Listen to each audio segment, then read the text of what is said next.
Treasurer, tax collector.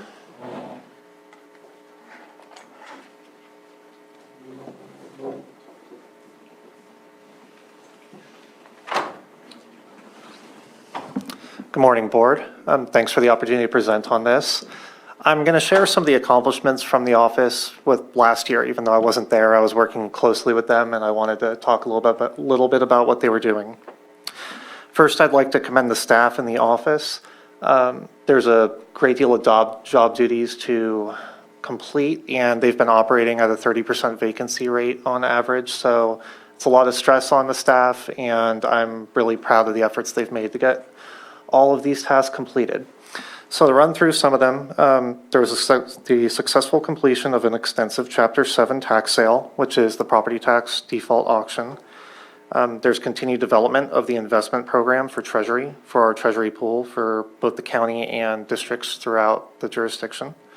The continued collection of transient occupancy taxes. The continued development and implementation of cannabis cultivation and business taxes. And the continued management, billing and collections of secured, unsecured, and supplemental property tax. Furthermore, there's other tasks the office continues to complete. The office continues to help coordinate tax information for real estate transactions, maintains daily treasury operations and reporting, manages the court collections program to enforce court-ordered debt, and manages state-mandated reporting of cash and personal property for absent heirs or claimants. Some of the future plans and points of emphasis that I would like to address are heavily dependent on technology. There's a lot of technological improvements that we need to do to upgrade existing software programs.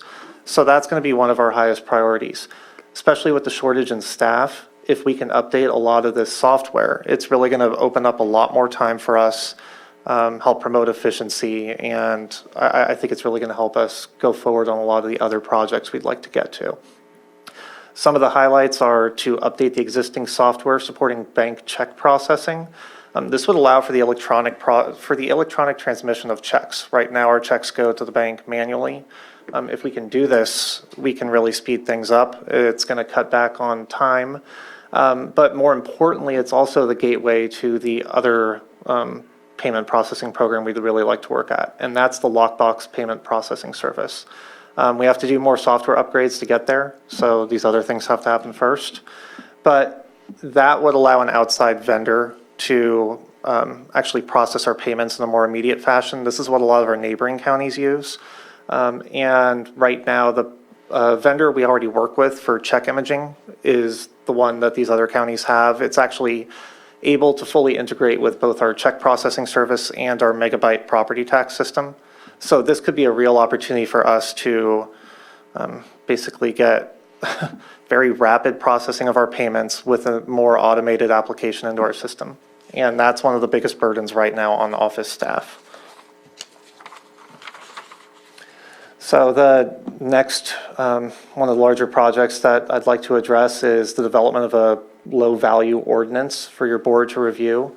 That would help take some of the lower-value properties off the tax roll. That's something that I would be working with both the assessor's office on and the support of staff and county council to help develop a plan that could work for the county. The goal with that ordinance, along with a review of discharges across departmental programs, which would include court-ordered debt as well as tax programs, is to reduce the existing inventory and limit the collections activity to more cost-effective operations. Right now, we're collecting on a lot of bad debt, debt that's very small, debt that's old, with enormous interest and penalties, no real possibility of actual recovery. And so it's an enormous burden on staff time, and there's really limited opportunity for revenue. So whatever we can do to actually constrict this to debt we can collect on and sort of make it worth our time and effort, that is something I'd really like to explore. One of the other big projects is another software update, and that's to update our existing property tax software. This can help streamline operations. Megabyte has other modules and services that we can add on. One of them helps support tax sales. Right now, a lot of the processes behind our tax sales are manual in nature. It's I've been working on them. We have other staff in the office working on them. If we were to upgrade the software, that just opens up further opportunity for staff time and helps streamline our operations. So that sums it up. I'm happy to take questions. Supervisor Green? Yeah, certainly excited to see the the idea of discharging some of these low-value debts. I think that type of efficiency is super exciting. We had, just like CDD, we had discussed previously, at least in preliminary talks, about some possibility of leveraging software that California Cannabis Authority has available to help things like tracking cannabis tax revenues. And again, without boxing anybody in, I know there's a value proposition there, but I hope you'll continue to be open and continue talks like that. I know that you'll have a different number of other software applications that could do the same thing, potentially differently, but this is a cannabis central county. We need to be in a position of leadership, and I think in just understanding the offerings of that, it's kind of a CSAC-sponsored JPA, so there may be some value there. So again, without boxing you in or CDD in, I am curious to see if there is something that JPA would have to offer that would help streamline operations, collections of taxes, and also maybe give us some information that would be useful for compliance work. So with that, appreciate everything you've presented so far. Good luck in 2023. We're glad you're on board. Thank you. Okay, thank you. We have our University of California Cooperative Extension Pharma Advisors. Good afternoon, Board. Good I get to be the first one to say that afternoon. today, so that's kind of fun. It's a real pleasure to be able to present to you guys today some of the results and where we're headed in UC Cooperative Extension, also known as the Farm Advisor's Office. On this particular first slide, I've outlined the programs that we basically offer with advisors that are either located in Lake or in Mendocino or adjoining counties. And so we presently have a diversified agricultural advisor who was just hired. Of course, pomology advisor, you've known Rachel Elkins, I'm sure, for a lot of years. Viticulture, we also have a brand new advisor in viticulture with Glenn McGordy retiring. You still got an old one here in the livestock and natural resources area, that's me. Forestry, I think you've also heard from Dr. Michael Jones. He's presented to you in the past. We have a brand new vertebrate pest control advisor that will be servicing Lake County, as well as Napa and Marin, I believe. In addition to support, we have an integrated pest management program with the goal is to reduce pesticide use and to monitor problems with invasive species. You all love the 4-H Youth Development Program, which was what most people recognize as one of our programs. You have an outstanding Master Gardener program in Lake County, and we have a Master Gardener coordinator do that. I think I mentioned the last time I visited with you that we have a water quality, quantity, and climate change advisor that's in the hiring process. So that'll be a future in 2023, as well as a fire and prescribed burn advisor that will be based and serve Lake County. The diversified agricultural is Clebson Goncalves. He is from Brazil. He started July 10th of this year. He's developed a needs assessment. All of our young advisors, when we first get them here, is they're supposed to learn the county. They're going to eventually be like Rachel and I, that become kind of area geographic experts in our disciplines. And so he's actually contacting growers at this point. He's reached out to them with a survey. He's been, of course, answering questions. That's what a lot of people view us as, is the technical expertise you call when you've got a question. So he's been doing that. He's already wrote and received 2 grants to look at organic weed control. So he's very successful. He's hitting the ground running. And he also has his PhD. Obviously, pomology, Rachel's been here the longest, and so her project's really, at this point, she's completing 10-year projects, and I won't read all of those to you to maintain time, but in addition, of course, we use all kinds of multimedia, Zooms, Facebook, social media, all forms to deliver our project. Dr. Chris Chen just started in January. He's given 3 separate informative talks on vineyard management and extreme weather events in Lake County already. He's wrote and received grants to establish a 3-year trial at a large vineyard collaborators property in the High Valley AVA area. He's created a video on pruning for master gardener programs, so even local small-scale vineyard owners will have that training available. Myself, I've conducted a statewide anaplasmosis cattle disease study where I've worked with 5 different ranchers collecting blood samples. Anaplasmosis causes abortion in cattle, and it's caused by the carrier is the pahawehu tick, and animals that are exposed to it, their first year will actually abort, and the abortion losses are significant. So that's one that's there going on. I've also been working on what we call a kind of a satellite forage analysis. We're using satellite imagery to estimate forage production and forage loss. And we're ground truthing that on ranches. I have one plot out in Middletown that we harvest 4 times a year. And that actually, we've got some results from that already. That has helped in this last drought cycle to get emergency funding for our ranchers so that they can buy low-cost feeds. Forestry, Michael Jones, we're road warriors, so it's always hard to get information from all of our different advisors. Of course, he's hosted a forest stewardship workshop for Lake County.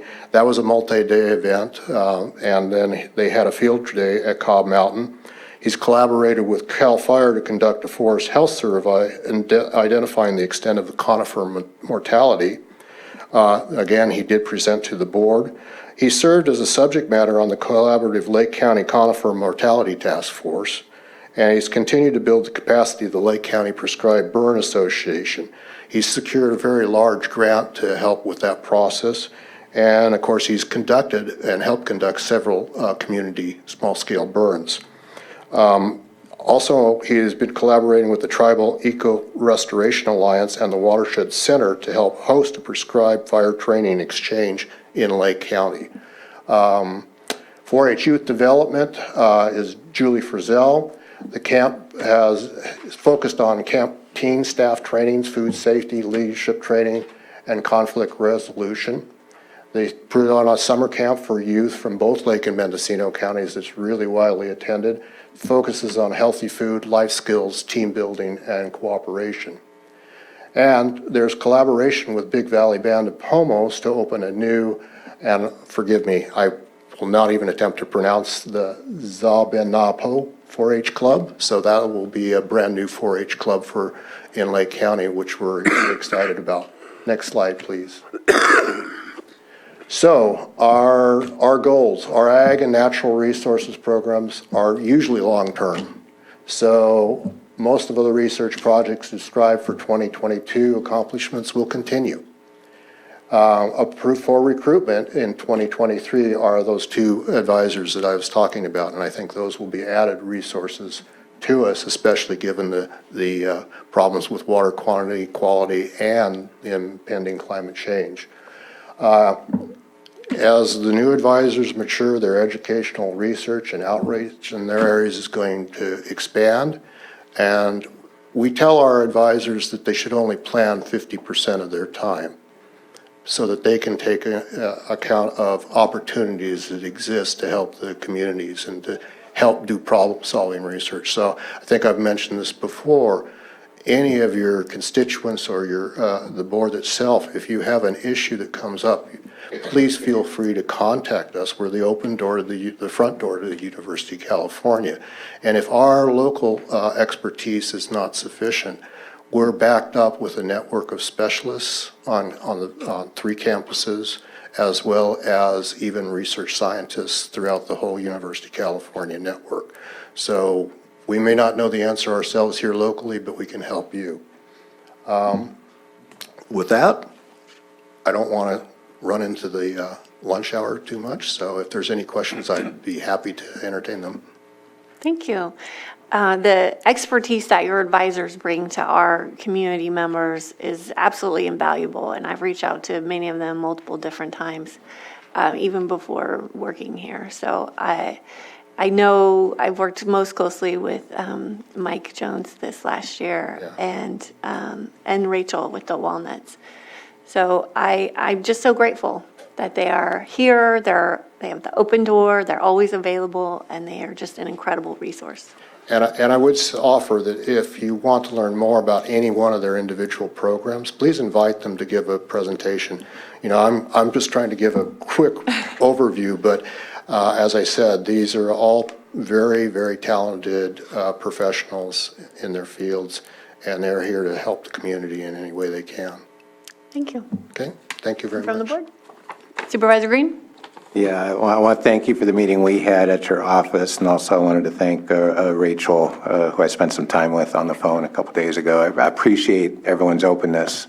I was asking you about cannabis, and apparently that's going to be a bridge too far for UC, even at this late date. So UC, shake it loose, come on. But in addition to the long-term projects and the long-term body of knowledge, which is so valuable, we have some very distinct short-term challenges coming up here in this county involving competing water uses. And our long-standing understanding of beneficial water uses and best available technology for agriculture is changing rapidly, both because of 3 years of drought plus, and then some recent developments involving the Clear Lake hitch and law cases involving the public trust doctrine of water use as well. And without putting you on the spot, I just want to, again, appreciate the talks that we've had so far, but invite you to look internally if there are short-term actions that could be taken absent a unified request, because I think we're still trying to figure out where we want to go in the next year. But UC is a trusted venue where information gets shared, where science gets applied. And so I hope you can start those, even though you guys are out in the field and you have to chase them down, I hope you can herd the cats just long enough to discuss what role UC could have in a short-term response to these evolving situations. It could be just low-hanging fruit, starting off with a workshop on best management practices for frost protection pumping. Because that's been an issue. I know that is the best available technology, but there could be some nuance in how that gets done on particular spots. So again, I thank you for all the science and all the hard work that you've done. But if I can issue kind of a little invitation to look internally, this may be a busy year for all of us, UC Cooperative Extension included. Well, that's what we're here for. And so that's why I say when we plan only 50% of our time and effort, it's so we can respond to those kinds of short-term types of topics as well. And again, the whole goal here is to provide the science. Thank you. Okay? Anything else? Supervisor Sabatier? I just wanted to make sure and speak up because of an idea that came in my mind. Just wanting to hopefully get Mike Jones to come and speak with us when we have our next conversation about the fire maps. I think his perspective and his expertise might be useful in making sure that we have appropriate language in our letter. Yeah, by all means, do invite him, and I can tell him to contact you, I guess, to make that kind of arrangement, or who should I have him? He can reach out to me. Okay, okay. I can do that. Great. Thank you. Well, we can reach out to him too. Yeah, Thank you so much. thank you.